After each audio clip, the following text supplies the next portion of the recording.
national park for over 100 years now, and we've paid attention to soundscapes for a lot of that time. I think when people are here, the goal is to have them have a national park experience, to be immersed in the landscape and to experience something that they don't usually experience in the course of their day-to-day. Soundscape at Zion matters because it's an integral part of what we're trying to protect here and what visitors come here to experience and to see. There are sounds that you can hear in parks that are distinctive to those parks. Here I think some of the key sounds are that canyon wren. When you're up in those canyons and you hear that descending trill, you know you're outside in canyon country, and that's a real indicator. I think the other key sounds here are some of the sounds associated with how the canyon was made, wind sounds and water sounds, and also the lack of sounds, the spaces in between, the quiet, when you can hear what's going on and what's around you. Soundscape is important for park visitors, and they notice it and they pay attention to it, and that's one of the things that they comment on, is what they hear as well as what they saw here.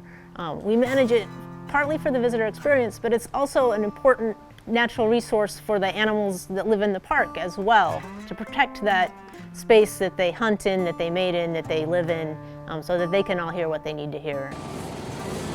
So we've been running the shuttle system here at Zion for about 20 years. It's a great visitor management tool, and it's a great way to let more people see the canyon, and it does reduce the sound up there.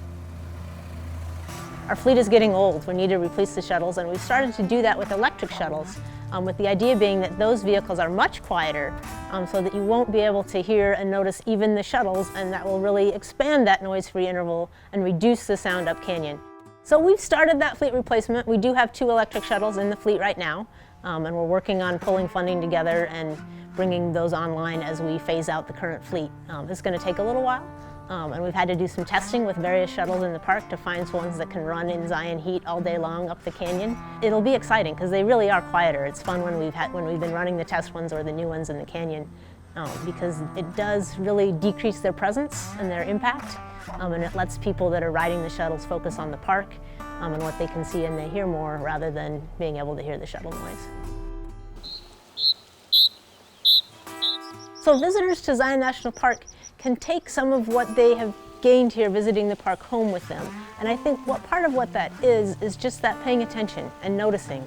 Hearing the sounds, knowing why they're important, learning to recognize a bird call, or just to listen to the trees for a minute and hear what's going on. And they can do that not only here at the park, where we try to provide really good examples of it, but at other places, in their city park near their house. They can listen for birdsong and retain that connection to natural sounds and natural places.